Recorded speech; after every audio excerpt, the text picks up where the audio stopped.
Hello বন্ধুরা, গল্পের পাহাড় চ্যানেল থেকে আমি তোমাদের প্রিয় নয়নিকা বলছি। শোনো, আমাদের গল্পের পাহাড় চ্যানেলটিকে সাবস্ক্রাইব করে পাশে থাকা বেল আইকনটি বাজিয়ে দিও প্লিজ। ধন্যবাদ। স্কুলের বারান্দার এক কোণে বসে বসে মহল তার পছন্দের কাঁচা আম মাখা খাচ্ছে। সাথে যোগ দিয়েছে পারুল আর আয়শা। প্রতিদিন নিয়ম করে ৩ জনের ভেতর থেকে একজন করে এক দিন কাঁচা আম নিয়ে আসে স্কুলে, সাথে অপরজন আনে নুন মরিচ গুঁড়া। তারপর অপছন্দের গণিত ক্লাস ফাঁকি দিয়ে বারান্দার শেষের কোণায় গিয়ে লুকিয়ে আম মাখিয়ে খায় মহল আর তার সাঙ্গপাঙ্গরা। কিছু কিছু দিন স্কুলের সীমানা পেরিয়ে দক্ষিণ চড়ার মাঠে গিয়ে বসে বসে সময় পার করে তারা। যতক্ষণ গণিত ক্লাস শেষ না হয় ততক্ষণ পর্যন্ত আসার নাম নেই কারো। প্রতিদিন ক্লাস ফাঁকি দিয়ে ঘুরে বেড়ানোর দায়ে এই ৩ জনের বাড়িতে খবর পাঠানো হয়, বাড়ি থেকে লোক আনতে বলা হয়, কিন্তু কেউ সে কথার ধার ধারে না। তাছাড়া গণিত স্যার বরকতের বয়স বেশি হওয়ায় আর চাকরির বয়স পার হওয়ায় তিনি তেমন গুরুত্ব দিতে পারেনি এদের দিকে। গত ২ সপ্তাহ আগে গণিত স্যার বরকতের চাকরির মেয়াদ শেষ হয়ে চলে যাওয়ায় গণিতের জন্য নতুন শিক্ষক যোগ হয়েছে। সবাই সে নিয়ে খুবই চিন্তিত। আগের শিক্ষকের তুলনায় বর্তমানটা অনেক বেশি কড়া আর গম্ভীর। এই নতুন শিক্ষকের নাম শাহের ইফতেখার। সবাই তাকে নবীন স্যার বলে ডাকে। শাহের স্যারের পাল্লায় পড়ে মাত্র কদিনেই সবাই আগের থেকে অনেক বেশি মনোযোগী হয়ে ক্লাস করছে। কেউ তার ক্লাস ফাঁকি দিতে সাহস করে না। আয়শা আর পারুলও কয়েকদিন নবীন স্যারের ক্লাস করেই হাড়ে হাড়ে টের পেয়েছে সে আসলে কি। কিন্তু মহল এখনো পর্যন্ত একদিন মাত্র তার ক্লাস করেছে, এরপর তার আর স্কুলে আসা হয়নি। আয়শা কাঁচা আম মুখে নিয়ে মুখ কুঁচকে খেতে খেতে মহলকে জিজ্ঞেস করে, তা আমাদের মহারানী আজ এতদিন পর স্কুলে, এই কদিন আসলি না কেন? মহল আম খেতে খেতে উত্তর দেয়, এমনি রে, শরীর খারাপ ছিল। মহলের কথার মাঝে পারুল সামনে ধাক্কাতে থাকে আয়শা আর মহলকে। ক্লাসে সেই নতুন শিক্ষককে প্রবেশ করতে দেখে ৩ জনই মুখ চাওয়াচাই করে। পারুল উঠে দাঁড়িয়ে হাত পা ঝাড়তে ছাড়তে বলে, ঘন্টা পড়ে গেছে, চল এখন তো আর এই নবীন স্যারের ক্লাস ফাঁকি দিতে পারি না, কষ্ট করে কিছু সময় না হয় কাটিয়ে আসি। মহল হাত ভর্তি আমগুলো ওড়নার আঁচলে গিট দিয়ে আয়শা আর পারুলের সাথে ক্লাসে ঢুকে পড়ে। ইতিমধ্যে নবীন স্যার সবার নামসহ রোল ডাকতে শুরু করে দিয়েছে। মহলরা দরজায় দাঁড়িয়ে থেকেই এক একজন নাম রোল অনুযায়ী সাড়া দেয়। নাম ডাকা শেষ হলেই আয়শা ভয়ে ভয়ে বলে, স্যার আসবো? শাহের স্যার সেদিকে না তাকিয়ে তার টেবিলে রাখা বইয়ের ভাঁজে চোখ ডুবিয়ে গম্ভীর কণ্ঠে উত্তর দেয়, আসুন। পারুল আর আয়শার সাথে সাথে মহল ঢুকতে নিলেই শাহের বলে ওঠে, আপনি থাকুন, আপনি কি ক্লাস করার যোগ্য? যান, বাইরে গিয়ে দাঁড়িয়ে থাকুন। বাইরে থেকে গার্ডিয়ান নিয়ে আসুন। কেন এতদিন আসা হয়নি তার ব্যাখ্যা না শুনে আপনাকে ক্লাসে ঢুকতে দেওয়া হবে না। আপনাদের সম্পর্কে প্রিন্সিপাল স্যার সব বলেছেন আমাকে। মহল ভয়ে ভয়ে বলতে থাকে, স্যার আর হবে না, শেষবারের মতো মাফ করে দিন, সত্যি করে বলছি। শাহের বিরক্ত হয়ে ভ্রু কুঁচকে তাকায় মহলের দিকে। ওড়নার ভাঁজে গিট দেওয়া আমগুলো দেখে জিজ্ঞেস করে, এইসব কি? এইসব নিয়ে কেউ ক্লাসে ঢুকে? এগুলো ফেলে দিয়ে আসুন। আর স্কুলে কেন আসা হয় না এতদিন? মহল বলতে পারে না কিছু, চুপচাপ দাঁড়িয়ে থাকে মাথা নিচু করে। বারবার জিজ্ঞেস করার পরও মহলের উত্তর না পাওয়ায় শাহের টেবিলের উপর থেকে শক্ত বেতটা এনে মহলের সামনে ধরে হাত মেলতে বলে। মহল ধীরে ধীরে দুহাত মেলতে শাহের তার দুহাতের তালুর উপর সপাটে কয়েকটা বাড়ি বসায়। মহল মৃদু চিৎকার করে ওঠে। চোখের কোনা বেয়ে টপ টপ করে পানি পড়তে থাকে। বেতের বাড়ি মহলের হাতে থাকা কাচের চুড়িতে লেগে যাওয়ায় ঝনঝন করে ভেঙে পড়ে বারান্দার ওপর। মহল হাতের তালু টান টান করে ধরে রেখে চোখ মুখ খিচে রাখে কয়েক মুহূর্ত। আরও বেশ কয়েকটা বেতের বাড়ি পড়তেই মহল আর সোজা হয়ে দাঁড়াতে পারে না, হাত চেপে ধরে বসে পড়ে দরজায়। ক্লাসের ভেতরে থাকা সবাই আটকে উঠে মহলের এমন শাস্তি দেখে। মহল ধীরে ধীরে ক্লাসে ঢুকে বসে পড়ে পিছনের সারিতে। ডুকরে কাঁদতে থাকে দুই হাত চেপে। শাহের গণিত বই হাতে নিয়ে আগের করে রাখা কিছু অঙ্ক থেকে একটা অঙ্ক বোর্ডে করতে থাকে। অর্ধেক করার পর মহলকে ডেকে বাকি অর্ধেক সম্পন্ন করতে বলে। মহল ওড়না দিয়ে চোখ মুখে আতঙ্ক নিয়ে ধীরে ধীরে বোর্ডের সামনে আসতেই চক ধরিয়ে দেয় শাহের। চক ধরতে গিয়ে মহল একবার আহ শব্দ করে উঠে হাতের ব্যথায়। তারপর আস্তে আস্তে চক ঘোরাতে থাকে বোর্ডে। অঙ্ক সে করতে না পারায় সামনে হাত পা কাঁপতে থাকে। মাথা নিচু করে দাঁড়িয়ে বলে, স্যার আমি পারি না।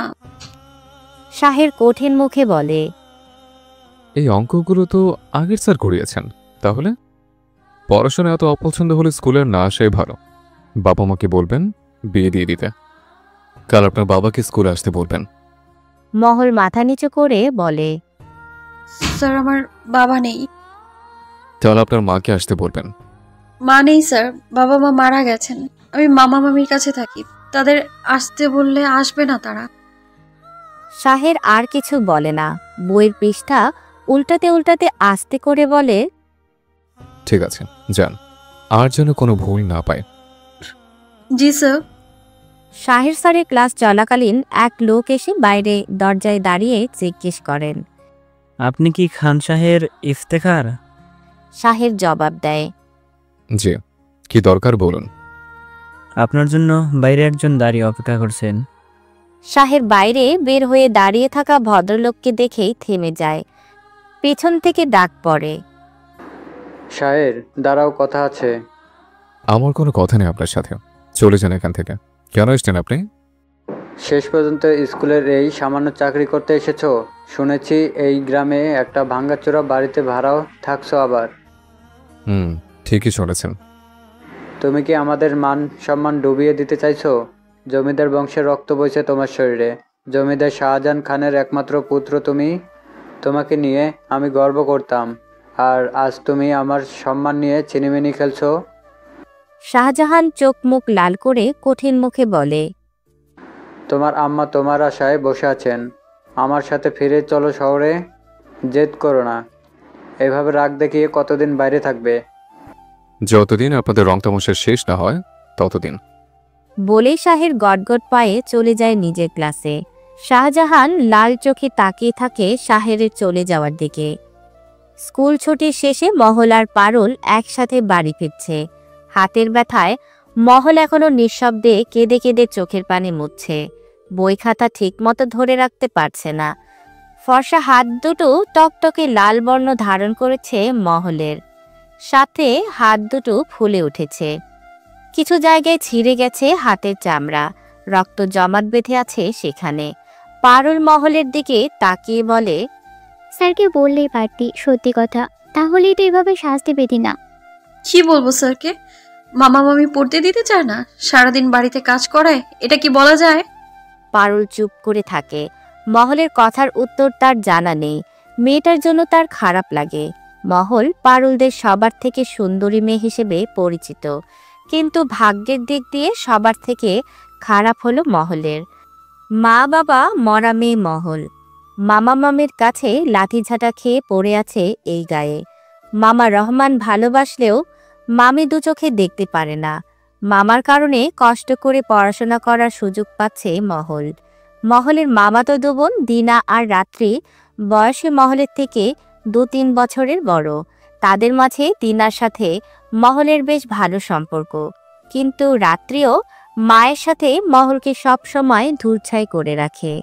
শিমুল গাছের গোড়ায় মহল আর পারুলকে বসে থাকতে দেখে শাহের। পাশ দিয়ে সে বাড়ির রাস্তায় ঢুকছিল। স্কুল থেকে কিছুটা দূরে এখানে একটা ফাঁকা চড়ার ভেতর আধা ভাঙা একটা বাড়িতে ভাড়া থাকে শাহের। শাহেরকে দেখে মহল আর পারুল উঠে দাঁড়িয়ে সালাম দিতে শাহের বলে, ওয়ালাইকুম আসসালাম। স্কুল শেষ হয়েছে আধা ঘন্টা আগে, এখনো বাড়ি যাননি কেন? এভাবে ফাঁকা চড়ার ভেতর বসে থাকতে নেই, বাড়ি যান আপনারা। পারুল আর মহল চলে যেতেই উদ্যত হতে শাহের মহলকে পিছু ডাকে। মহল পিছন ফিরে মাথা নিচু করে দাঁড়িয়ে বলে, জি স্যার। আপনার হাতে কি দেখি? আবারও আম নিয়ে ঘুরে বেড়াচ্ছেন? স্যার হাতে কিছু নেই। দেখান। মহলের হাতে কিছু নেই। তাই স্পষ্ট দেখা যাওয়ার পরও শাহের জিজ্ঞাসা করায় মহল না করতে পারে না। কিছুক্ষণ নীরব থেকে আলগোছে হাত দুটো মুঠো খুলতে শাহেরের চোখ কপালে উঠে যায়। এত বাজেভাবে সে আঘাত করেছে, বাচ্চা মেয়েটাকে ভাবতেই তার নিজের ওপর বিরক্ত লাগছে। শাহের বরাবরই এমন, নিজের রাগ জেদ কখনো নিয়ন্ত্রণ করতে পারে না। এই যেমন তার নিজের পৈতৃক নিবাস আর জন্মদাতা পিতামাতার উপর রাগ জেদের বশে পড়ে আছে এই গায়ের স্কুল শিক্ষক হিসেবে। সূর্যের সোনালি ছটা ঝরে পড়েছে মাঠের ভিতর। গাছের ছায়া লম্বা হয়ে মাটিতে বিছিয়ে পড়ায় ভৌতিক আকৃতি ধারণ করেছে। শরীর ভেদ করে ঢুকে পড়ছে উষ্ণ বাতাস। মাঝে মাঝে দূর থেকে শোনা যায় ঘোড়ার গাড়ি ছুটে চলার শব্দ। সেই শব্দ কানে যেতেই মহলের মনের ভেতরটা মোচড় দিয়ে ওঠে। তার ছেলেবেলায় ফেলে আসা ঘোড়ার গাড়ির কত শত স্মৃতি ভেসে ওঠে চোখের পাতায়, বুকের ভেতর হাহাকার করে ওঠে। খড়খড়ে চড়ার মধ্যখানটায় শিমুল গাছের গোড়ায় বসে মহল পারুল আর আয়শা গল্প করতে ব্যস্ত। স্কুলে দুপুরের বিরতিতে বেরিয়ে সবাই যখন নিজেদের আহার করতে বসে, তখন মহল চলে যায় শিমুল গাছের তলায়।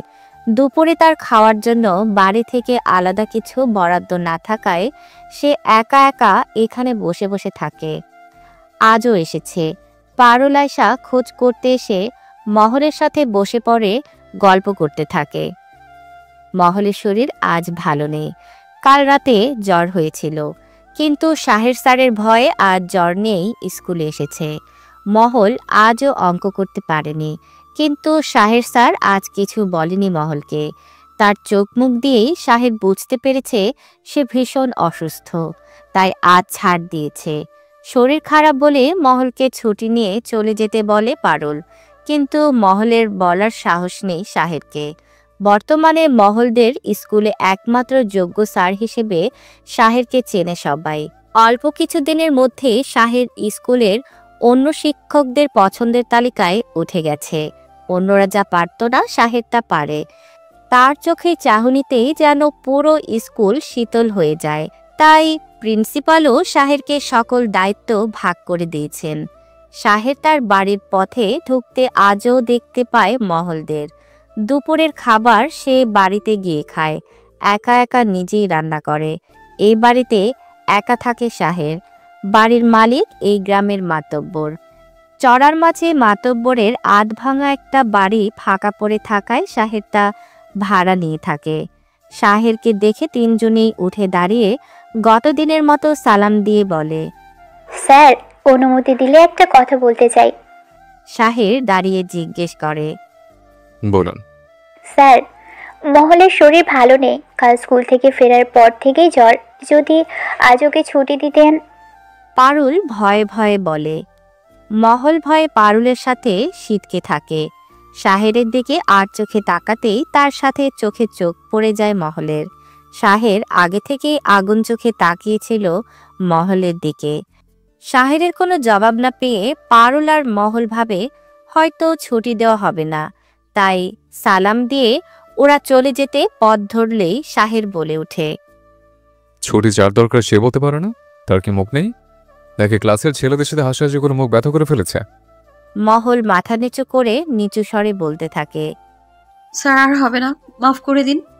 শাহের তার পরনের পাঞ্জাবির পকেট থেকে ভাঁজ করা একটা কাগজ বের করে মহলের সামনে ধরে বলে, এটা কি? মহল আটকে উঠে কাগজটা দেখে। আজ ক্লাস শুরু হওয়ার আগে শুভ নামের ক্লাসের এক ছেলে মহলকে একটা প্রেমপত্র দিয়েছে। মহল তা আয়শার মাধ্যমে পাওয়ার পর চিঠিখানা পড়ে আবার ফিরিয়ে দিয়েছিল শুভকে। শুভর বন্ধুরা তা নিয়ে মহলদের সাথে খুব হাসাহাসি করে। মহলও বেশ মজার ছলেই দেখে বিষয়টাকে। কিন্তু এই চিঠি শাহেরের হাতে দেখায় দাঁড়িয়ে থাকা মহলরা তিনজনই মুখ চাওয়াচাই করতে থাকে। কিভাবে শাহের স্যারের হাতে পৌঁছালো তা নিয়ে ফিসফাস আলোচনা চলতে থাকে মহলদের মাঝে। শাহের কাগজটা পকেটে রেখে দিয়ে বলে, বয়স কত চলে? মহল কিছুক্ষণ চুপ থেকে ধীর গলায় উত্তর দেয়, স্যার 16। শাহের গম্ভীর কণ্ঠে খানিকটা ধমকের সুরে বলে, এখনো 10ম শ্রেণীটা পার হয়নি, তার আগে সব পড়ালেখায় তো মন নেই। আগামী সপ্তাহে ক্লাস টেস্ট, দেখব কি করেন আপনারা। তারপর কানে ধরে সবগুলোকে স্কুল থেকে বের করে দেব। যান, বাড়ি চলে যান, আরাম করুন গিয়ে। আর কাছে আমার পেছনে দৌড়ানো বন্ধ করুন। বলে শাহের চলে যায় বাড়ির ভেতর। আয়শা জিভ কেটে বলে, হাই খোদা, আমরা যে সকালে স্কুলে যাওয়ার সময় স্যারের বাড়িতে আমডিল মারছিলাম, স্যার নিশ্চয়ই দেখে ফেলেছিল। মহল, তুই বেশি ছুঁড়েছিলি, আমাদের তো দোষ নেই। পারুল বলে, হবে হয়তো, না হলে এ কথা বললো কেন? আর তাছাড়াও এই স্যারটা না, সেই যে মহলের পিছনে লেগে আছে, সব সময় এত ধমকাধমকির উপর রাখে কেন মহলকে বলতো? মহল মনে ভার করে বলে, আমি এইসবেরই যোগ্য। আমার কপালে এইসব ছাড়া কি জুটবে? আর পোড়া কপালি মানুষের সাথে সবাই এমনই করে। পারুল মিটমিট করে শয়তানি হেসে বলে, সাই স্যারকে কেন জানি মনে হয় আজকাল মহলের একটু বেশিই খেয়াল করছে। কই, আমরা তো ছুটি চাইলে কখনো দেয় না। জ্বর হয়েছে বলে মহলকে ছুটি দিল, আবার বাড়ি গিয়ে আরাম করতেও বলল। প্রেমপত্রটাও জোগাড় করে ফেলেছে। তোকে নিশ্চয়ই স্যার নজরে নজরে রাখে, কিছু একটা গন্ধ পাচ্ছি। পাশে থেকে আয়শা বলে, আরে না, এমন কিছু না। সাহেব স্যার কি খেয়ে কাজ নেই নাকি? আসলে মহলকে স্যার দেখতেই পারি না। মহল শরীর খারাপ নিয়ে রান্নাঘরের সব কাজ শেষ করে বিছানায় শুয়ে আরাম করছিল। মামাতো বোন দিনা এসে পাশে বসে জিজ্ঞেস করে, কি রে মহল, জ্বর কমছে? আজ এত তাড়াতাড়ি স্কুল থেকে এসেছিস ছুটি নিয়ে? মহল চোখ বুজে শো অবস্থাতেই উত্তর দেয়। আপা। দিনা মহলের মাথায় হাত বুলিয়ে দিতে দিতে বলে, এক জায়গায় যাবি মহল? কোথায় আপা? আগে চল, যাওয়ার পথে বলবো, কিন্তু কেউ বলতে পারবি না। আচ্ছা। মহল বিছানা ছেড়ে উঠে পায়ে স্যান্ডেল জোড়া চাপিয়ে দিনার সাথে বের হয়। গায়ের আঁকাবাঁকা মেঠো পথ ধরে হাঁটতে থাকে দিনা আর মহল। কিছুটা পথ যাওয়ার পরে ধানের ক্ষেতের মধ্যে দাঁড়িয়ে থাকা একজনকে দেখে দিনা ঠোঁট কামড়ে হেসে বলে, তুই এখানে দাঁড়িয়ে থাকবি? আমি ওর সাথে একটু কথা বলেই চলে আসব। কেউ আসলে আমাকে শুধু আপা বলে একটা ডাক দিবি। মহল বুঝতে পারে দিনার ব্যাপার স্যাপার। চোখের পলকে দিনা চলে যায় ক্ষেতের আড়ালে। বেশ কিছুক্ষণ পার হওয়ার পরও দিনা আসে না। মহল বিরক্ত হয়ে বসে পড়ে মাটির উপর। বসে বসে মাটির ঢিলা ভাঙতে থাকে আঙুল দিয়ে। হঠাৎ এ পথে শাহিরকে দেখে ভয় মুখ ঘুরিয়ে দৌড়াতে শুরু করে মহল। মাটির উঁচু ঢিলার সাথে বাড়ি খাওয়ায় মুখ থুবড়ে বসে পড়ে। শাহের এগিয়ে যায় মহলের দিকে। মহলকে ওভাবেই বসে থাকতে দেখে শাহের নিজের হাত বাড়িয়ে বলে, আসুন। কি হলো, এভাবে থাকবেন? উঠতে বলেছে তো। মহল কাঁপা কাঁপা তার নরম হাতটা শাহেরের শক্ত হাতের সাথে মিলিয়ে দিতেই শাহের হাত ধরে টেনে তোলে মহলকে। এখানে কেন এসছেন? আম খুঁজতে? মহল দ্রুত মাথা নাড়িয়ে উত্তর দেয়, না স্যার, অন্য কারণে। কি কারণ? মহল আর বলতে পারে না, চুপচাপ দাঁড়িয়ে থাকে। বারবার উকিঝুঁকি মারতে থাকে দিনার আসার পথে। হঠাৎ দিনা আর সাথে থাকা লোককে দেখতে পেয়ে মহল হাফ ছেড়ে বাঁচে। শাহেরকে বলে, ওই যে আমার আপা, ওর সাথে এসেছি। শাহের দিনার দিকে তাকাতে সংকোচ বোধ করে মহলের সামনে আমতামতা করে বলে, ও আচ্ছা, বলছিলাম। দিনার সাথের লোকটা এগিয়ে এসে শাহেরকে বলে, অনেকক্ষণ ধরে অপেক্ষা করেছি বন্ধু, চল ফেরা যাক। শাহেরের সাথে তাকে কথা বলতে দেখে মহল মুখ টিপে হাসে। শাহের মহলের দিকে রাগ নিয়ে তাকাতেই মুখের হাসি দমে যায় মহলের। দিনা তার সাথে থাকা ছেলেটাকে মহলের সাথে পরিচয় করিয়ে দিতে নিলেই ছেলেটা আগ বাড়িয়ে বলে, কেমন আছো মহল আপু? আমি রক্তিম, তোমার দিনা আপুর হবু স্বামী। তোমার কথা অনেক শুনেছি দিনার থেকে। আমি তোমাকে দেখেই বুঝেছি এত মিষ্টি ছোট্ট পাখিটা মহল ছাড়ার কেউ না। মহল হালকা হেসে সালাম দেয় রক্তিমকে। রক্তিম শাহেরের দিকে তাকিয়ে বলে, এ আমার একমাত্র প্রাণের বন্ধু শাহের। তোমার আপু ওকে চেনে, ও আমাদের সম্পর্কটাকে বাঁচিয়ে রাখতে অনেক সাহায্য করেছে। রক্তিমের কথা শুনে শাহের বিষম খেয়ে ওঠে। মহল মুখ টিপে হাসতে যেও বহু কষ্টে হাসি চেপে রাখে পেটের ভেতর। টুকটাক কথাবার্তা শেষ করে রক্তিম এগিয়ে দেয় মহলদের। মহল যেতে যেতে অনেক দূর পর্যন্ত হাসতে থাকে দিনার সাথে, শাহেরের সমস্ত কথা বলতে বলতে। শাহেরের কান অবধি পৌঁছে যায় মহলের সেই হাসির শব্দ। নিজের স্কুল ছাত্রীর সামনে ইজ্জতের 12টা বাজিয়ে দিয়ে রক্তিম গলা ফাটিয়ে হাসতে থাকায় শাহের চোখ মুখ কঠিন করে রক্তিমকে বকাবকি করতে করতে নিয়ে যায় সারা পথ।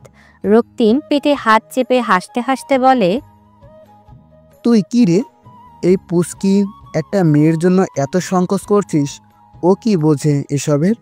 কি ফুটফুটে পরীর মতো বাচ্চা একটা মেয়ে। শাহের রাগ ঝাড়তে ঝাড়তে বলে, ওকে যতটা বাচ্চা ভাবছিস ততটাও না। পেটের ভেতর দুনিয়ার শয়তানি ওর, আমি চিনি ওকে। রক্তিম আবার হাসতে হাসতে বলে, তাহলে এই বাচ্চাটাকে তুই বিয়ে করে ওর পেট থেকে শয়তানিগুলো বের করে দিস। রোদ তখন আকাশের মাঝ বরাবর দাঁড়িয়ে, চারিদিকে এক অগ্নিছড়া নীরবতা। গাছের পাতাও নড়ছে না। ঢ্যাপসা গরমে ক্লান্ত হয়ে নুয়ে পড়েছে পাকপাখালি। শুধু মাঠে খেটে যাওয়া কৃষকের কপাল বেয়ে ঘাম ঝরছে দরদর করে। আজ সকাল থেকে তীব্র রোদের সোনালি ফলায় সকলের প্রাণ ওষ্ঠাগত অবস্থা। মহল বই মাথায় নিয়ে রোদ আড়াল করে ছুটে চলেছে স্কুলের পথে। শিমুল গাছের নিচে গিয়ে দাঁড়িয়ে মহল অপেক্ষা করতে থাকে আয়শা আর পারুলের জন্য। পারুলদের বাড়ি অন্য পথে। মহল কিছু পথ আসার পর শিমুল গাছের কাছে দাঁড়িয়ে থাকে।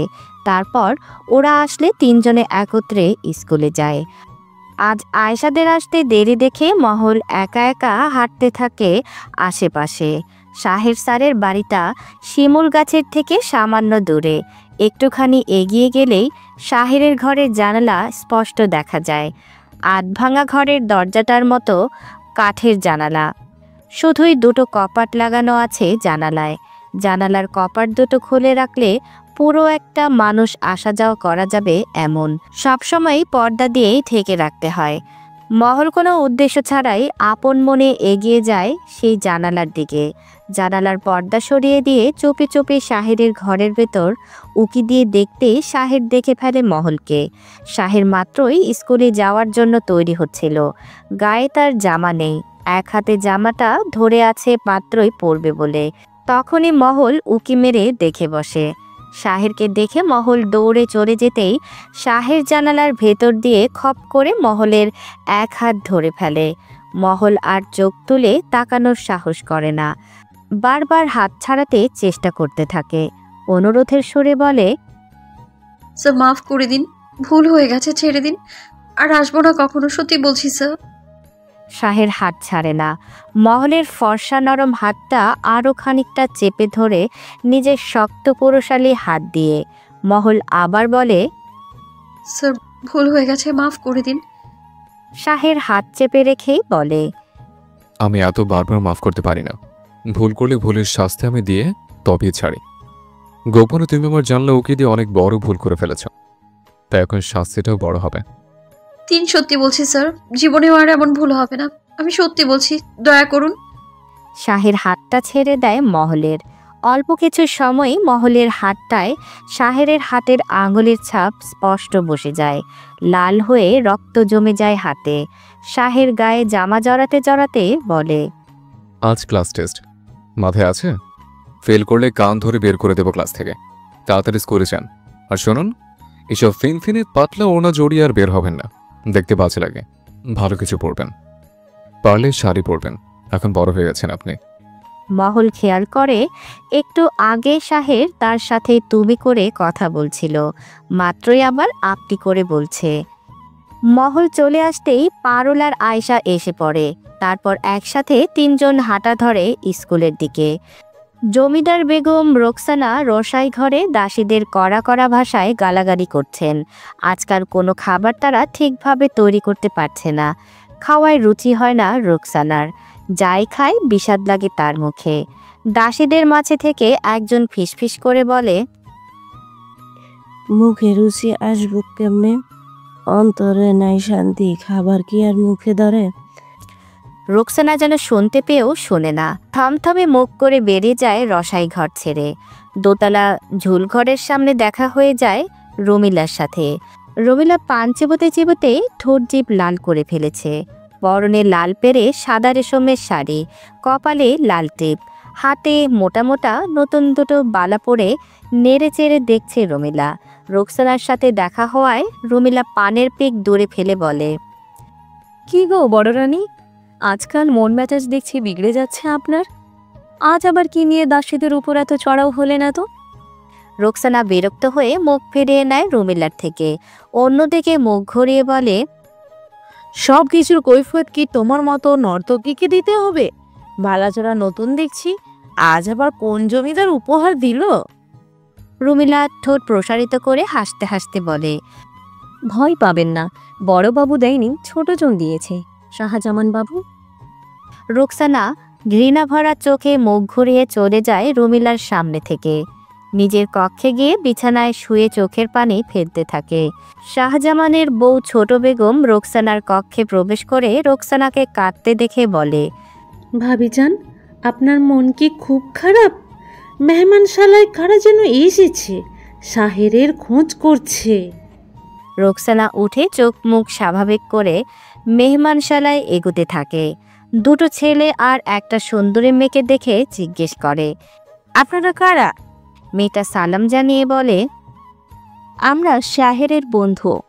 আমি এলিনা, ওরা দাউন আর মীর। শাহেরের সাথে একসাথে পড়াশোনা করতাম, দেশে বাহিরে থাকি। শাহেরকে কি ডেকে দেওয়া যাবে?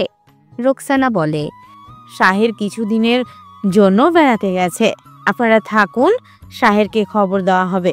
দাসীদের বলে দিচ্ছি আপনাদের দেখভাল করতে। রোকসানা চলে যেতেই যেন এলিনা বুকে হাত দিয়ে জোরে জোরে শ্বাস নিতে থাকে। মীর ধাক্কা দিয়ে বলে, দম আটকে গিয়েছিল নাকি এলি? একে দেখে ভয় পেয়েছিলি? এলিনা বলে, বাপরে বাপ, ভয় পাবো না? জমিদার বইদের সামনাসামনি দেখে যে কেউ ভয় পাবে? কি ভাই ভাই কহ না, কি সাজ করছি রে বাবা। পাশে থেকে রেদওয়ান বলে, বড় জমিদারিনী বলে কথা, দেখতে কি অসাধারণ তাই না? এলিনা রেদওয়ানের বুকে কিল বসিয়ে দিয়ে বলে, এটা শাহেরের মা হয়, ভুলে যাস না, আমাদের আন্টি লাগে, নজর ঠিক কর। স্কুলের বারান্দায় লাইন করে কানে ধরে দাঁড়িয়ে আছে মহল, আয়শা, পারুল আর 4-5টা ছেলে মেয়ে। এই কজন আজ ক্লাস পরীক্ষায় উত্তীর্ণ হতে না পারায় শাহের তাদের সবাইকে এক পায়ে খাড়া করে কানে ধরিয়ে দাঁড় করে রেখেছে। প্রায় মিনিট 20 সময় হলো সবাই দাঁড়িয়ে আছে এভাবে। গরমে হাঁসফাঁস করছে মহল, টপ টপ করে ঘাম ঝরছে শরীর বেয়ে। সকালে খালি পেটে স্কুলে আসার পর এভাবে দাঁড়িয়ে থাকতে মহলের শরীর কাঁপছে। বারবার ঢুলে ঢুলে গড়িয়ে পড়ছে পাশের জনের গায়ের ওপর। শাস্তির মেয়াদ সমাপ্তি ঘটিয়ে শাহের একে একে ক্লাসে ঢুকতে বলে সবাইকে। কড়া কড়া ভাষায় বলতে থাকে মহলদের। আয়েশাদের মাঝখান থেকে নীলু নামের একটা মেয়ে ভয়ে ভয়ে বলে, স্যার, একটা কথা ছিল আমাদের। কি কথা? অনুমতি দিলে বলতে চাই। স্যার, আমরা তো অঙ্ক ঠিকমতো বুঝতে পারি না, খুব কঠিন মনে হয়। আগের স্যার পরিষ্কারভাবে অঙ্ক করাতে পারতো না, তাই ঠিক করেছি ফাইনাল পরীক্ষার আগে ঠিকভাবে আপনার কাছে অঙ্ক শিখব। ক্লাসের অল্প সময়ের মধ্যে আমরা শিখতে পারি না, আপনি যদি আমাদের কয়জনকে আলাদা করে একটু সময় দিতেন। নীলুর কথার সাথে সাথে বাকি সবাইও সুর মেলায়। শাহের কিছুক্ষণ চিন্তা ভাবনা করে বলে, ঠিক আছে, করা যায়। পাশে থেকে আয়শা বলে, কিন্তু স্যার, স্কুলে এত সময় ধরে তো খোলা রাখার নিয়ম নেই, আমরা পড়বো কোথায়? আপনার যদি সমস্যা না থাকে তো আমরা আপনার বাড়িতে গিয়ে পড়তে পারবো। তাছাড়া আমরা কয়েকজন মোটামুটি পাশাপাশি বাড়িতেই থাকি, সমস্যা হবে না। হেডমাস্টারকে বলবো, বলে বন্ধ ক্লাসটা পুরনো আসলগুলো নিয়ে আপনার বাড়িতে না হয় রাখলাম। আয়শার কথার তালে তালে বাকিরাও বলতে থাকে। শাহের আঙুলের সাহায্যে কপাল চুলকিয়ে বলে, ভালো বুদ্ধি। আপনাদের যে এত উন্নতি হয়েছে পড়াশোনা নিয়ে, দেখে ভালো লাগছে। ঠিক আছে, স্কুল শেষ করে বিকেলে আসবেন আপনারা। চাইলে কাল থেকে আসতে পারেন, আমার সমস্যা নেই। শাহের স্যারের ভাঙাচোরা বাড়িতে জড়ো হয়েছে 7-8টা ছেলে মেয়ে। দুটো ঘরের একটা খালি পড়ে থাকে তার। তাই সে ঘরে পড়ানোর ব্যবস্থা করা হয়েছে।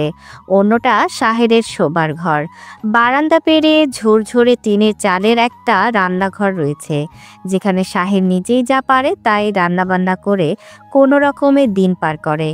জমিদার পুত্রের এমন দশা দেখে জমিদার শাহজাহানের মেজাজ বিগড়ে যায়। বারবার খবর পাঠানোর পরও শাহের ফিরে যায় না।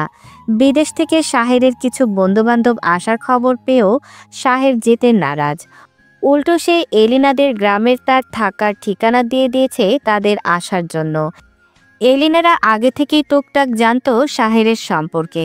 সবই এখন যখন শাহের বলেছে সেই গ্রামের একটা বাড়িতে ভাড়া থাকছে, তা শোনার পর এলিনারা খুব একটা অবাক হয়নি। শাহের বরাবরই এমন একরোখা ছেলে, একবার যে জেদ ধরে থাকবে তা ভাঙানো অনেক কষ্টসাধ্য ব্যাপার। জমিদার বেগম রোকসানা এলিনাদের অনুরোধের সুরে বলে দিয়েছেন যেন যে কোনোভাবেই হোক তারা শাহেরকে ভবনে ফিরিয়ে আনে। এলিনারা বলছে চেষ্টা করবে যথাসম্ভব। বিকালে স্কুল ছুটির শেষে বাড়ি ফিরে গোসল করে খাওয়া শেষে এখন মহল পড়তে এসেছে সবার সাথে। আগে আসতে চায়নি, বাড়িতে অনেক কাজ পড়ে আছে বলে মহলের মামি আসতে দিতে চায়নি, কিন্তু মামার দিনার কারণে আসতে পেরেছে। তারপরও আয়সারা বারবার করে বলে দিয়েছে যেন মহল আসে, ও না আসলে বাকিরাও আসবে না। আয়সা পারোলার মহল বসেছে একদম পিছনের সারিতে। মূলত মহলের শাহেরকে অতিরিক্ত ভয় পাওয়ার কারণে সে সবসময় পেছনে শাহেরের নজরের আড়ালে বসে, কিন্তু শাহের পেছন থেকে এনে তিনজনকে আবার সামনে বসায়। শাহের দরজা দিয়ে ঢুকতেই আজও মহলকে পেছনে বসা দেখে দরজা থেকেই বলে, 3 ফাঁকিবাজির পেছন থেকে উঠে সামনে এসে বসা হোক। আয়সার পারুল উঠে আসলেও মহল পিছনেই থেকে যায়। শাহের দূর থেকে গরম চোখে তাকিয়ে থাকে খানিকক্ষণ। মহল চোখ ফিরিয়ে নেয়, নড়ে চড়ে না, পিছনেই বসে থাকে ভয়ে ভয়ে। শাহের বাইরে থেকে মাঝারি দেখে বাঁশের একটা লাঠি এনে মহলের দিকে এগুতেই মহল চোখ বন্ধ করে ছুটে এসে সামনে বসে পড়ে। শাহের খুঁজে খুঁজে কিছু গুরুত্বপূর্ণ অঙ্ক বের করে সবাইকে করতে বলে, যা আগে একবার সে করিয়েছে স্কুলে। মহল অঙ্ক না পারায় চুপচাপ বসে বসে কলম কামড়াতে শুরু করে। বেশ কিছুক্ষণ পার হয়ে যাওয়ার পরও ওভাবেই চুপচাপ বসে থাকে মহল। শাহের আর চোখে খেয়াল করে যাচ্ছে তখন থেকেই। ভীষণ বিরক্ত হয়ে যায় সে। মহলকে আচমকা ধমক দেওয়াতে মহল ধরফর করে ওঠে। খাতার মাঝে দৃষ্টি রেখে মিনমিন করে বলতে থাকে, স্যার আমি পারছি না, আসলে আমি কিছুই বুঝি না অঙ্কের, আমি হয়তো ফেল করবো স্যার। শাহের চোখ বন্ধ করে রাগ নিয়ন্ত্রণের চেষ্টা করে, তারপর কাছে গিয়ে আবারও ধৈর্য নিয়ে কয়েকবার বোঝাতে থাকে মহলকে। মহল শুধু মাথা নেড়ে হুঁ হুঁ বলতে থাকে। আসলে সে কিছুই বুঝতে পারে না। শাহের আবারও ভিন্ন একটা অঙ্ক কষতে বললে মহল আবারও চুপচাপ বসে থাকে। এবার শাহের সত্যি সত্যি বিরক্ত হয়ে যায়। নিজের মাথার 2 পাশে আঙুল দিয়ে চেপে ধরে বলে, আপনাকে নিয়ে কি করা যায় বলুন তো? আপনার পড়াশোনা তো বাকি বিষয়গুলোতে খুব ভালো জানে, আমার বেলাতে এসে এমন পিছলে যান কেন? একটু চেষ্টা তো করতে পারেন, দেখে তো মনে হয় না তা করছেন। বাসায় কি পড়তে বসা হয়? পাশে থেকে আয়শা ফিসফিস করে বলে, সারাদিন ওকে নিয়ে কাজ করার ওর মামি এখানে যে পড়তে আসতে পেরেছে তাই বেশি। সাথে পারুল বলে, স্যার আপনার কাছে ওকে রেখে দিন, তাহলে আর আপনার এত খাটুনি করতে হয় না। আয়শা আর পারুলের নিজেদের ফিসফিসানি কথা শাহের সামনে থেকে ঠিকই শুনে নেয়। শাহেরও মিনমিনে কণ্ঠে বলে, রেখে দিতে চাইলেও তো আর রেখে দিতে পারি না। শাহেরের পড়ানোর মধ্যেই জানালায় উকি দেয় রক্তিম। শাহেরকে ফিসফিস করে ডেকে বলে, শাহের, আরে শুনছিস? শাহের ভ্রুকুচকে তাকিয়ে বলে, বেরেলের মতো করিস না, যা বলার চলে যা, পড়াচ্ছে দেখছিস না? একটা জরুরি কথা ছিল, এভাবে বলে তোকে বোঝাতে পারবো না, তোর কাছে যেতে হবে, আসবো? শাহের বারান্দায় আসতে বলে রক্তিমকে। রক্তিম শাহেরের হাত মুঠো করে ধরে অনুরোধ করে বলে, তুই আমার প্রাণের বন্ধু, তুই ছাড়া গতি নেই, তোকে একটা কাজ করে দিতে হবে, দিবি বল? শাহের ঝাড়ি দিয়ে হাত ছাড়িয়ে নিয়ে বলে, বারান্দায় ভনিতা করিস না মেয়েদের মতো, সরাসরি বল, কোন আকামে সামিল হতে বলছে সবার? রক্তিম মুচকি হেসে বলে, আমরা বিয়ে করতে চাই, তুই রাজি? আমি রাজি মানে? তুই কি আমাকে বিয়ে করবে? আমি পারবো না এই কাজ করতে, আমার এত অধপতন হয়নি। রক্তিম মুখ ফুলিয়ে বলে, দূর, মজা করিস না তো। আমি আর দিনা বিয়ে করব, তাতে তুই কি বলিস? রাজি তুই? তোকে কিন্তু সব ব্যবস্থা করে দিতে হবে। আমি এসবের কিছু বুঝি না, তুই আমার ভরসা। তুই বুঝিস না, আমি বুঝে? এমনভাবে বলছিস যেন আমি কতগুলো বিয়ে করে বসে আছে। পারবো না আর কিছু করতে। আর লোকে বিয়ে করার দরকার কি তোদের? বাড়িতে ওর বিয়ের কথা চলছে, তাছাড়া আমার বাড়িতে ওকে মেনে নেবে না, জানিস তো। আর আমার তোর মতো এত সাহসও নেই, তুই যেমন বাড়ির সবাইকে ছেড়ে তার আশায়। শাহের গরম চোখে তাকিয়ে রক্তিমকে কিছু বলার আগে রক্তিম হাত জোর করে আবার বলে, দয়া কর দোষ, তুই সব করবি বল।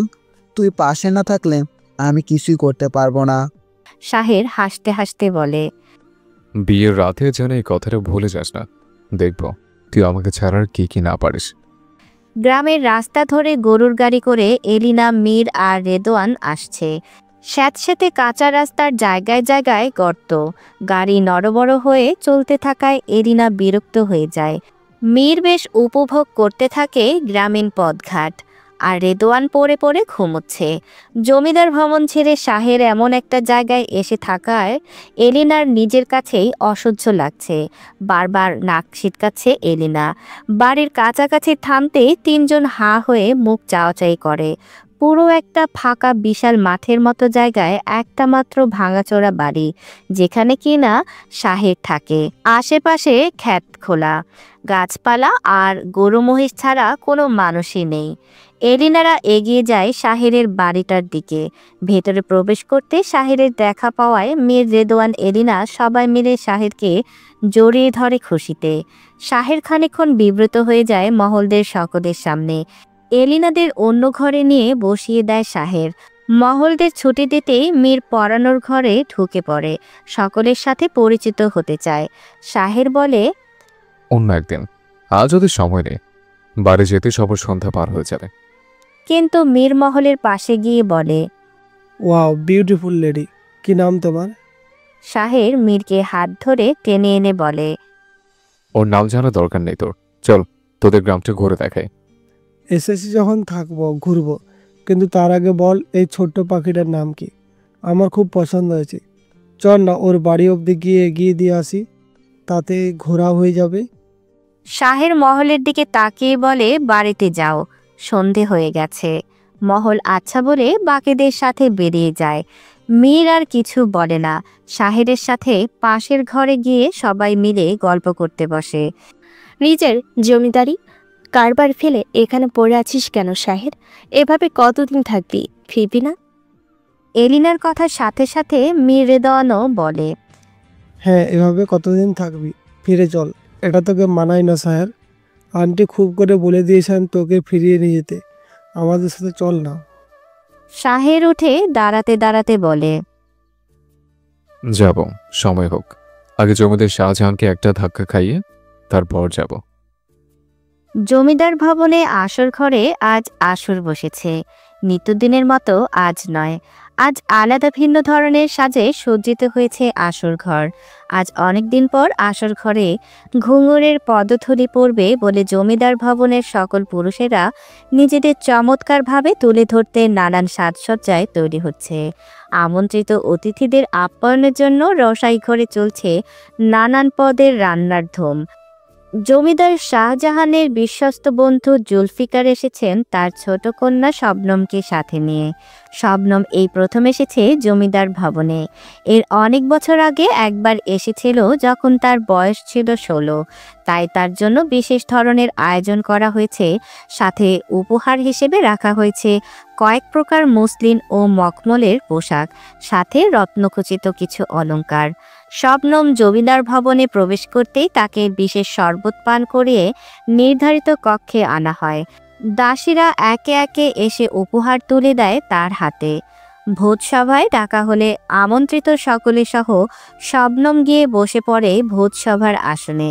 বিভিন্ন পদে সুস্বাদু খাবার খেয়ে সকলেই বরাবরের মতো প্রশংসা করে। বড় বেগম রোকসানা বারান্দা কক্ষে দাঁড়িয়ে আড়াল থেকে দেখে আড়ালে চোখ মোছেন। রমিলা এসে রোকসানাকে বলে, আড়াল থেকে দেখে কি হবে বড় বেগম? যেসব সহ্য হয় না তা এড়িয়ে চলাই ভালো। চারিদিকে কি উৎসব দেখেছেন? নাচে গানে আর জমিদার ভবনের সব পুরুষের মাথা ঘুরিয়ে দেবে ঘুমুর। সাথে বাকি নর্তকীরা আজ অনেক বেশি উপহার পাওয়ার সুযোগ খুঁজছে। তবে আপনি চাইলে বড়বাবুর পাশে বাকি নর্তকীদের আমি আসতে দেব না। শুধু আমি আজকের জন্য তার সাথে থাকতে চাই। বলে রমিলা বেসুরে হাসতে থাকে। রোকসানা চোখ পাকড়িয়ে চলে যায় নিজের কক্ষে। শাহজাহানের পিতা আর তার বেগমকে আসর ঘরে ডেকে নিতে লোক পাঠানো হয়, কিন্তু সে এখন বয়স বেড়ে যাওয়ায় এসব থেকে অনেক দূরে চলে গেছে। সাথে শাহের আর নিজের সর্বশেষ পুত্র মেঘরাজকে দূরে হারিয়ে তার এখন এসবে মন টেকে না। নিজের পূর্বপুরুষদের করে আসা এই রীতিনীতিকে আস্তে আস্তে তিনি ভুলতে বসেছেন। তার নিজের করে আসা পাপকর্মের ফল তিনি তার নাতিপুতি আর ছোট ছেলেকে দিয়ে হাড়ে হাড়ে পাচ্ছেন। সবাই ছন্নছাড়া হয়ে জমিদার ভবন থেকে নিজেদের ত্যাগ করে ভবঘুরে হয়ে থাকেন। বড় দুই সন্তানের সংসার নামে মাত্র। তাদের বেগমরা আসলে ভেতরে ভেতরে ভীষণ অসুখী। নিজেদের কোনো রকম ধরে রেখেছেন এই জমিদার ভবনের ইট পাথরের সাথে। আসর ঘরে জমে উঠেছে নর্তকীদের নাচ গান। ঢোল তবলা বাদ্যযন্ত্র বাজানোর শব্দ কানে ভেসে আসছে বাহির কক্ষের সকলের কানে। শাহজাহানের ভাই শাহজামানের স্ত্রী জোবাইদা আসর ঘরের বাইরে পর্দার আড়ালে দাঁড়িয়ে আছে। সামনে দিয়ে তার দুই কন্যা মেহের রেণুকা যাওয়ার সময় নিজেদের মাকে আসর ঘরের সামনে দেখে জিজ্ঞেস করে, এসব রং তামাশা দেখতে এসেছো মা? ঘরে চলো, আজ বাবার আশা ভুলে যাও। দেখছো না আজ সবার প্রিয় ঘুঙুর এসেছে। রেণুকা বলে, শেহের ভাইজান চলে গিয়ে ঠিকই করেছে। পুরনো ঐতিহ্য রীতিনীতি এখনো মানার কি আছে? এখন যুগ বদলে গিয়েছে, কিন্তু এদের নারী দেহ ব্যবসা আর শেষ হলো না। সকালে গ্রামের পথে ঘুরতে বেরিয়েছে শাহেরের বন্ধুরা। রাতে তারা শাহেরের বাল্যবন্ধু রক্তিমের বাড়িতে ঘুরতে গিয়ে সেখানেই থেকে গিয়েছিল। আজ আবার এসেছে শাহেরের স্কুলে। মূলত মীরের জোরাজোরিতে আসতে বাধ্য হয়েছে। এলিনার ইচ্ছে ছিল সে নদীতে ঘুরবে, কিন্তু মীর টেনে স্কুলে এনেছে মহলকে দেখতে। শাহেরের ক্লাস চলাকালীন সময় মীর দরজায় গিয়ে দাঁড়িয়ে বলে, স্যার ক্লাস কখন শেষ হবে? রাতে কি বলেছিলাম মনে আছে তো? শাহের বিরক্ত হয়ে অঙ্ক কষা বন্ধ করে এগিয়ে এসে বলে, মনে আছে, এখন যা, ক্লাস চলছে। মীর হাসতে হাসতে বেরিয়ে আসে দরজা থেকে। শাহের হাতে থাকা চকটা জানালা দিয়ে ছুঁড়ে ফেলে গম্ভীর হয়ে ক্লাসের সবাইকে বলে, বাকি অংশ আপনারা শেষ করুন। শাহেরের মেজাজ খারাপ হচ্ছে মীরের উপর। মীর সেই যে কাল থেকে মহল মহল করে মাথা খাচ্ছে শাহেরের। রাতে আবার বারবার করে বলেছে যেন মহলকে বলে মীর তাকে পছন্দ করে, মীরের সাথে যেন একবার মহল দেখা করে। শাহেরের ক্লাস শেষ হয়ে বাইরে আসতেই মীর ঝাপটে ধরে তাকে। বলেছিস তোর মাথায় গোবর ছাড়ার কি কি আছে বলতো? ও আমার ছাত্রী, তার উপর ওর বয়স দেখেছিস? তোর হাঁটুর সমান। ওকে গিয়ে আমি এসে বললে আমার চাকরি থাকবে? মীর ঠোঁট কামড়ে বলে, বুঝেছি, যা করার আমারই করতে হবে। স্কুল ছুটি শেষে মহলরা তিন বান্ধবী শিমুলতলা থেকে আলাদা হয়ে যার যার বাড়ির পথে চলে যেতে মীর এগিয়ে যায় মহলের দিকে। সে আগে থেকে দাঁড়িয়েছিল মহলের জন্য। মহলের সামনে পথ আগলে দাঁড়ায় মীর। আমি মীর, তোমার স্যারের বন্ধু। ওই যে কাল দেখা হলো, তোমার সাথে একটু কথা বলতে পারি? মহল এদিক ওদিক তাকিয়ে ভয়ে ভয়ে উত্তর দেয়, কি বলবেন? তোমার নামটা স্যারের থেকে শুনেছি, অনেক সুন্দর, নূরমহল। তোমার নামের চেয়ে তুমি আরো 1000 গুণ সুন্দরী, অপ্সরা। আমি বাড়ি যাব, দেরি হয়ে যাচ্ছে, সরুন। মীরকে পাশ কাটিয়ে চলে যেতেই মহল পা পিছলে পড়ে যেতে নেয়। সাথে সাথে মীর হাত টেনে ধরে মহলের। পেছন থেকে শাহেরের নজরে পড়ে সেই দৃশ্য। শাহের দ্রুত এগিয়ে এসে ধমকিয়ে মহলকে বলে, এখনো বাড়ি যাননি কেন? বলেছে না এই ফাঁকা জায়গায় কখনো দাঁড়িয়ে না থাকতে ভুলে গেছেন? তাড়াতাড়ি যান। আর শুনুন, এরপর থেকে দেখি পা ফেলবেন, জায়গা থেকে টেনে ওঠানোর মতো কাজ করবেন না। হাঁটতে না জানলে ঘর বসে থাকবেন। বলেই গটগট করে চলে যায় শাহের। মীর পেছন পেছন দৌড়ে গিয়ে বলে, এটা কি হলো? মেয়েদের সাথে এমন কেন করলি? তাছাড়া আমিই তো তোকে সাহায্য করেছি, তাদের সমস্যা কি? তোরা চলে যাচ্ছিস কবে? শাহেরের এমন রাগ মিশ্রিত কণ্ঠস্বর শুনে মীর তবদা খেয়ে যায়। হঠাৎ তাদের চলে যাওয়া নিয়ে শাহের ব্যস্ত হয়ে পড়বে মীর আশা করেনি। মহল পড়তে আসার সময় দিনার ঘরে ঝগড়ার আওয়াজ শোনা যায়। মহল এগিয়ে যেতেই মামি তাকে চামচ দিয়ে ঢিল ছড়ে বলে, আমাদের মা মেয়ের অশান্তি দেখে বেশ মজা হচ্ছে। কুলাঙ্গার মেয়ে, যান বিদ্যার পাহাড় বইতে যান, নয়তো আবার আপনার গুণধর মামা এসে আমাকেই মশলা দেবে। পাশে থেকে রাত্রি তেরে এসে বলে, এই যে আমার রূপের রানী। আপনার তো গুণের আর শেষ নেই। পুরো গ্রামের ছেলেপেলে মাথা খেয়ে বসে আছেন। দিনের মধ্যে এত লোকই তাদের জন্য আপনার সাথে সম্বন্ধ আনে, বেশ ভালো কথা। এবার আপনার মামাকে বলবেন যেন আপনাকে তাড়াতাড়ি বিয়ে দিয়ে দেয়। তার তো আবার আপনাকে বিয়ে দেওয়ার কথা বলাই যায় না। কি দরদ, নিজের মেয়ে হয়েও আমরা তা পাই না। দিনা রাত্রির দিকে গরম হয়ে বলে, ওর বিয়ে নিয়ে তোরা তো সমস্যা কি রে? নাকি ওর মতো রূপ তোর নেই বলে তোরে কেউ সম্বন্ধ আনে না, তাই তারা তো চাস ওকে? আমি দেখতে খারাপ, তবু তোদের মতো রূপ না থাকা ভালো, যেটা ব্যবহার করে তোরা সবার সাথে ঘুরে বেড়াস। মাত্রই তো মার খাচ্ছিলি এজন্য। রাত্রির কথা শুনে দিনা মাথা নিচু করে রাখে। মহলও চলে যায় পড়তে। আজ আকাশের অবস্থা ভালো না, চারিদিকে ঘুটঘুটে অন্ধকার ছেয়ে গেছে। বজ্রপাতের শব্দে গড়গড় হয়ে উঠছে খানিক পর পর। এমন অবস্থার জন্য মহলদের স্কুলে আজ তাড়াতাড়ি ছুটি দিয়েছে। মহলরা দৌড়ে দৌড়ে বাড়ির পথে চলছে সবাই। শিমুলতলায় আসতে না আসতেই আকাশ ফাটিয়ে শব্দ করে বৃষ্টি শুরু হয়ে যায়। মহল, আয়শা আর পারুল মিলে শিমুলতলায় দাঁড়িয়ে থাকে। হঠাৎ মহল সবাইকে বলে ভেজার জন্য। আয়শা ভিজতে চায় না, কিন্তু মহলের সাথে পারুলও বলে চল সবাই ভিজি, মজা হবে। তারপর সবাই বইগুলোকে একপাশে রেখে গাছের গোড়ায় পাতা দিয়ে ঢেকে রাখে, যাতে বৃষ্টিতে ভেজে না যায়। মহল দৌড়ে গাছতলা থেকে বেরিয়ে এসে তিনজন মিলে হাত ধরাধরি করে ভিজতে থাকে।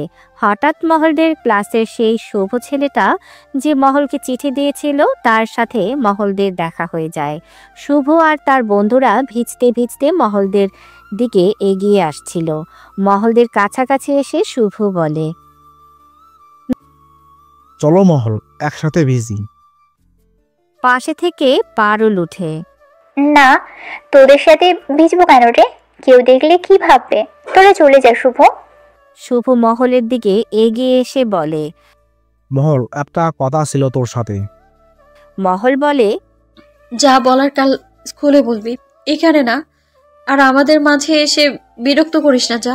শুভ আবারও বলে, সেদিন তোকে চিঠি দেওয়াতে শাহের স্যারের হাতে খুব মার খেয়েছিলাম জানিস। তোকে বললে হাসাহাসি করতি, তাই বলিনি। আজ তোকে আরেকটা চিঠি দেব। আজ তো স্যার নেই, আর এটা ক্লাসও না।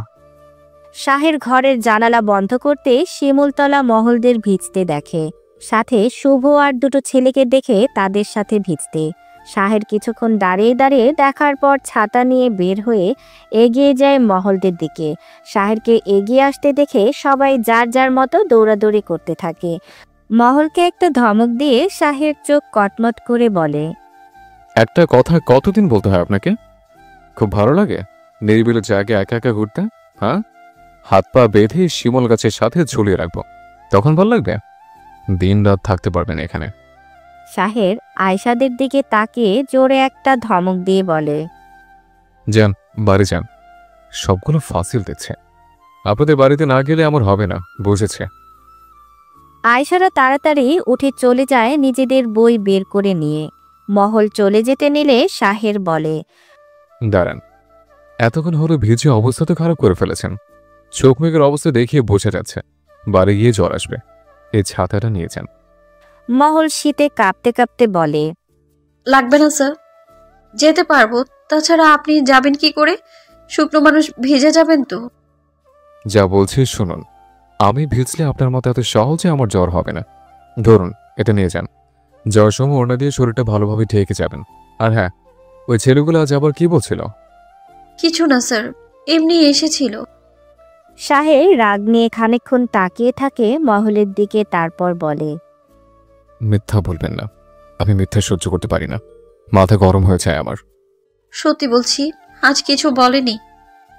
দেখে আমার দিকে তাকিয়ে কথা বলেন তো, আমি চোখ দেখলে বুঝতে পারবো সত্যি না মিথ্যা। কি হলো, তাকে বলেছে না? মহল চোখ মেলে তাকায়। বড় বড় হরিণী চোখের সেই চাহনি লম্বা পাপড়িগুলো বৃষ্টির পানিতে লেপ্টে আছে। টকটকে ফর্সা শরীর জুড়ে বিন্দু বিন্দু বৃষ্টির ফোঁটা মিশে আছে। দুই পাশে লম্বা মোটা দুটো বেনুনি আষ্টে পৃষ্ঠে জড়িয়ে আছে মহলের কোমরে। চোখ দুটো লাল হয়ে বুজে আসার মতো অবস্থা তার। বৃষ্টির পানিতে শরীর কেঁপে কেঁপে উঠছে একটু পরপর। শাহের আর কথা বাড়ায় না, মহলকে দ্রুত চলে যেতে বলে। মহল চলে যেতে নিলে শাহের আবার বলে, দাঁড়ান, এই বইগুলো যে এখানে রেখে যাচ্ছেন সে খেয়াল আছে? এত বেখেয়ালি কেন? বলে সে বইগুলো তুলে হাতে দেয় মহলের। মহল দ্রুত পা চালাতে চাইলেও পড়ে যাওয়ার ভয়ে ধীরে ধীরে পা টিপে হেঁটে হেঁটে বাড়ি যায়। শাহেরও ভিজতে ভিজতে চলে যায় নিজের ঘরের দিকে। জমিদার ভবনে শাহজাহান আর তার বন্ধু জুলফিকারের মধ্যে শাহের আর শবনমকে নিয়ে বিবাহের আলাপ চলছে। শাহজাহান আর জুলফিকার দুজনেই বহু বছর আগে শাহের আর শবনমের বিয়ে ঠিক করে রেখেছিল। দুজনের প্রাপ্তবয়স্ক হওয়ার আগ পর্যন্ত তারা অপেক্ষায় ছিল, কিন্তু প্রাপ্তবয়স্ক হয়েও এখনও তা আর সম্ভব করাতে পারেনি দুই বন্ধু। শাহের পড়াশোনার জন্য চলে যায় বাইরের দেশে। সেখান থেকে আসার পর জমিদার ভবন ছেড়ে নিজের মতো আলাদা থাকতে নানান জায়গায় পাড়ি জমাতো। মাঝে মাঝে ভবন ফিরত। এভাবেই সে সবার থেকে দূরে দূরে থাকছে দিনের পর দিন। জমিদার শাহজাহানের পিতার বার্ধক্যতার পর থেকে শাহজাহান জমিদার ভবন, সহায় সম্পত্তি, জমিজমা, ফসলের দিকে নজর রাখেন। বংশ পরম্পরার ধারাবাহিকতা অনুযায়ী বর্তমানে জমিদার ভবনের উত্তরসূরি হিসেবে শাহেরের আসন লাভ করার কথা, কিন্তু সে এসব নিয়ে মাথা ঘামায় না। তার দায়িত্ব বুঝে সে যখন বুঝে নেবে তখন তাকে জমিদারি সকল বিষয়ের দিকেই আলোকপাত করতে হবে। নিজের বাপদাদাদের মতো নিজের বেগম ব্যতীত অন্য নারীদের সংস্পর্শে যেতে হবে। চাইলে দুটো তিনটে বিবাহ করতে পারে নির্দ্বিধায়। নর্তকীদের সাথে রাত্রি যাপন করে তাদের অসহায়ত্ব আর অভাব দূর করাটাও একটা দায়িত্বের মধ্যে পড়ে। আসল ঘরের নারীদের দেহ ব্যবসা রমরমা করতে শাহজাহান আর শাহজামানের মতো অতিথিরা আমন্ত্রণের দায়িত্বটাও বেশ জটিল। বাকি অনেক পড়ে আছেই, যেগুলো থেকে শাহের বরাবরই নিজেকে দূরে রেখে এসেছে। শবনমকে নিয়ে দাসী আর শাহেরের বোনেরা মেহের আর রেণুকা সবাই মিলে ঘিরে রেখেছে। সকলেই আনন্দে উচ্ছ্বসিত হয়ে শবনমকে পুরো জমিদার ভবন ঘুরে ঘুরে দেখাচ্ছে। শবনম মনে মনে বেশ খুশি। শাহেরকে সে আগে থেকেই পছন্দ করে। 2-3 বার দেখা হয়েছিল তাদের। শাহেরের মতো সুদর্শন আর সুপুরুষকে শবনম মনে মনে বেশ আগে থেকে স্বামীরূপে চেয়েছিল। তাদের বিয়ে ঠিক করা ছিল বলে এতদিন যাবৎ সে অন্য কোনো পুরুষকে মন দেয়নি। শবনমের বাবা বিশাল বড় ব্যবসায়ী আর প্রচুর সম্পদশালী ব্যক্তি। একমাত্র মেয়ে শবনমকে তিনি খুব বেশি ভালোবাসেন। মেয়ের পছন্দের কথা সে নিজেও জানে। এখন যখন বিয়ের কথাবার্তা চলছে তখন আর দেরি করতে চায় না কেউই। যত তাড়াতাড়ি সম্ভব শাহেরকে ফিরিয়ে আনতে চায় সবাই। শবনম ও শাহেরকে এক নজর দেখার জন্য ছটফট করছে। অনেকদিন দেখা হয়নি তাকে। এখন নিশ্চয়ই শাহের দেখতে আরো বেশি আকর্ষণীয় হয়েছে। শবনমও তাই। শাহের তাকে দেখে নিশ্চয়ই চোখ ফেরাতে পারবে না এখন। মনে মনে এসব কথা ভাবতে থাকে শবনম। মহলকে আজ ভীষণভাবে বকাঝকা করছে মহলের মামি। আজকাল মহল কোনো কাজ ঠিকভাবে গুছিয়ে করতে পারছে না। সব কাজে কিছু না কিছু ভুল করে বসে। তখন চুলায় তরকারি নাড়াচাড়া দিতে গিয়ে অর্ধেকখানি মাটিতে ফেলে দিয়ে এসেছে। মাটির একটা গ্লাস ধুতে গিয়ে সেটাও ভেঙে ফেলেছে। মহলকে মুখ পুরি, কুলাঙ্গার, হ্যানত্যান আরও নানা কথা বলে মামি বকছেন সেই তখন থেকে। মহল চুপচাপ ঘরে বসে শুনছে আর চোখের পানি ফেলছে। দিনা এসে মহলের পাশে বসে তাকে সান্ত্বনামূলক বুঝের কথা বলে যাচ্ছে, মাথায় হাত বোলাচ্ছে। একমাত্র এই মানুষটাই মহলকে সবসময় আগলে রাখে বুকের মাঝে। মহল, একটা কথা বলবো তোকে, গোপন কথা। মহল চোখ মুছে আগ্রহী হয়ে জানতে চায়। কি কথা দিনাপা? কি হয়েছে? রক্তিম ভাইয়ের কোনো কথা? হ্যাঁ রে, কাল আমরা বিয়ে করব পালিয়ে। সব ব্যবস্থা করা আছে, করেছে তোর স্যার, রক্তিমের বন্ধু শাহের ভাই। কাল মাঝরাতে বিয়ে হবে আমাদের শাহের ভাইয়ের বাড়িতে, তুই কিন্তু সাথে থাকবি। মহল অবাক হয়ে চোখ গোল গোল করে তাকিয়ে থাকে খানিকক্ষণ, মাথা চুলকিয়ে ভয়ে ভয়ে বলে, কি বলো আপা? মামা মামি জানলে মেরে ফেলবে দুজনকে। আমার খুব ভয় করছে, এটা করো না আপা। দিনা মহলের হাত মুঠো করে বলে, আরে আসতে বল। শোন লক্ষ্মী বুনো আমার, এভাবে না করলে হবে না। দেখিস না মা জোর করে বিয়ে ঠিক করতে চাচ্ছে। ওর কথা রাত্রি মাকে হয়তো কিছু বলেছে, এজন্যই তো মার খেলাম সেদিন। শোন, এখন বিয়ে করে রাখবো, সময় সুযোগ মতো ও আমাকে নিয়ে যাবে ওর বাড়িতে। মহল কাচুমাচু করে বলে, কিন্তু আপা সবাই যদি জেনে যায়, ভয় করছে রে। ভয়ের কিছু নেই, এজন্যই মাঝরাতে বিয়ে হবে, কেউ টের পাবে না। তার ওইদিকে তো কেউ জানে না কখনো। তুই আর আমি আমার এক বান্ধবীর কথা বলে চলে যাব, ঠিক আছে? আচ্ছা। মহলের আজ ক্লাসে মন নেই, সে ধ্যান ধরে কিছু একটা ভেবে যাচ্ছে সেই তখন থেকে। শাহের বরাবর খেয়াল করছে মহলের অন্যমনস্কতা। আয়শাদের সাথেও তেমন কথা বলছে না মহল। দিনার কথা ভাবছে আর ভয় পাচ্ছে সে। এমন একটা কাজের সাথে মহলকেও দিনা জড়াতে যাচ্ছে, যেটা একবার কোনোভাবে মামি জানতে পারলে তাকে আর আস্ত রাখবে না। শেষ ভরসা মামাও মুখ ফিরিয়ে নেবে মহলের থেকে। মহল কি করবে বুঝতে পারছে না। দিনা তার পছন্দের ব্যক্তি, তার ভরসার মানুষ, তার পাশে থাকাও মহলের উচিত। শাহের বেদ দিয়ে সিটে একটা জোরে আওয়াজ করে মহলের ধ্যান ভাঙায়। মহল ধড়ফড় করে ওঠে, শাহের সামনে চেয়ারে বসে ভ্রু নাচিয়ে বলে, কি ব্যাপার নূর মহল, আপনার মনোযোগ কোন দিকে? কিভাবে হচ্ছে এত? হ্যাঁ, যা হবার তো হবে, এত ভেবে কি লাভ? আপনার চিন্তা আপনি করুন, অন্য কারো কথায় ভেবে আতঙ্ক হতে যাবেন না। মহল বুঝতে পারে শাহের স্যার আসলে কথাটা কেন বলেছে। নিশ্চয়ই বুঝতে পেরেছে দিনা আর রক্তিমকে নিয়ে সে খুবই চিন্তিত। মহল ধীরে ধীরে উঠে দাঁড়িয়ে বলে, স্যার আজ আমার ছুটি দিন, আমার ভালো লাগছে না। মহল চুপ হয়ে দাঁড়িয়ে থাকে। কেন ছুটি চায় শাহের ভালো করেই জানে। আজকে মহলকে তাড়াতাড়ি বাড়ি যেতে হবে, তারপর বিকেলের দিকে দিনার সাথে বের হবে মিথ্যা বলে। এরপর শাহেরের বাড়িতে যাবে। সেখানে সাক্ষী হিসেবে সব লোকজন আর কাজী উপস্থিত হবেন রাতে লুকিয়ে। বিয়ে হবে সেখানেই। সব কাজ ভালোই ভালোই হয়ে যাওয়া না অবধি মহলের হাত পা কাঁপা বন্ধ হবে না। মহল আবার বলে, স্যার ছুটি দিন আমায়, আমার শরীর ভালো লাগছে না। শাহের উঠে দাঁড়াতে দাঁড়াতে বলে, কেন, কি সমস্যা? এখন ছুটি দিলে একে একে এত পথ যেতে পারবেন? বিরতির সময় ছুটে যাবেন, আমি বাড়ি যাওয়ার সময় নিয়ে যাব। আপাতত বাকি ক্লাসগুলো করুন। মধ্যাহ্নের বিরতিতে সবাই যার যার মতো বেরিয়ে সাধারণ কক্ষে গিয়ে খাবার খাওয়ার সময় মহল স্কুলের অনেকটা দূরে দাঁড়িয়ে অপেক্ষা করতে থাকে শাহেরের জন্য।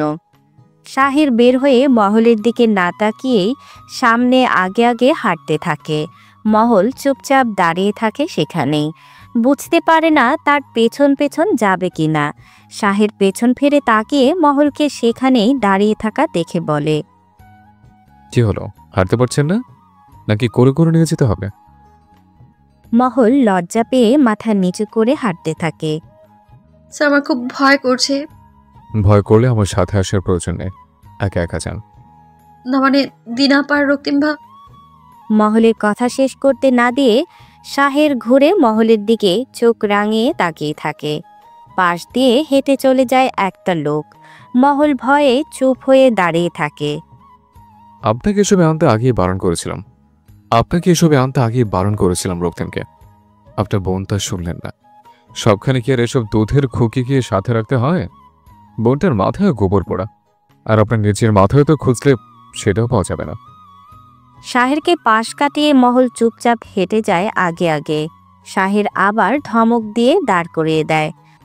মহলের সামনে গিয়ে বলে, আপনার পেছনে পেছনে আমি হাঁটবো তাই মনে হয় আপনার? শাহির ইফতেখারকে চেনে থাকলে এমন কাজ করার সামান্য সাহসে জুটত না। পেছনে যান, দূরত্ব বজায় রেখে হাঁটবেন। মহল তাই করে। শিমুলতলা অবধি মহলকে পৌঁছে দিয়ে শাহের নিজের বাড়ির ভেতরে ঢুকে পড়ে। বাকি পথ মহল দৌড়ে দৌড়ে যেতে থাকে। নতুন একটা জামদানি শাড়ি পরেছে দিনা, সাথে মহলকেও পরিয়ে দিয়েছে। মহল পরতে চায়নি, কিন্তু দিনা তাকে জোর করে বেনুনি দুটো খুলে দিয়ে সুন্দর করে হাত খোপা করে দিয়েছে। সাথে কাঁচা হলুদ রঙের একটা সুতি শাড়ি পরিয়ে দিয়েছে। নিজের সাজগোজ করার পাশাপাশি মহলকেও হালকা মতন সাজিয়েছে। দিনার হাবভাব দেখে মহল খানিকক্ষণ পর পর বলছে, আপা তোমার ভয় করছে না? কত স্বাভাবিক তুমি। আমার হাত পা কাঁপছে দেখো।